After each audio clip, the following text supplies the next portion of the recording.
Hello, mapagpalang gabi mga ka-idol. Papunta po tayo guys sa kaibigan po natin at pag-uusapan po namin yung regarding po sa pagpunta po namin bukas sa fish market early in the morning. At mamimili po kami ng dadaingin at saka gagawing tuyo. Titingnan namin kung mura yung isda.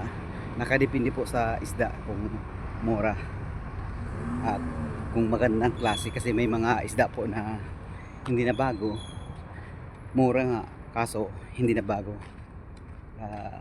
Hindi po namin kukunin yun dahil mas mainam po na bibili kaming isda yung talagang fresh at yung nabibili talaga ng kapwa Pilipino po natin, dahil may mga tuyo at daing talaga na ayaw nila. Alam naman ba natin, mga lahi natin talagang natural customer po sila, may karapatan po sila mamili. Kaya bibili po tayo yung mabibili talaga, mailalako natin, maibibinta po natin na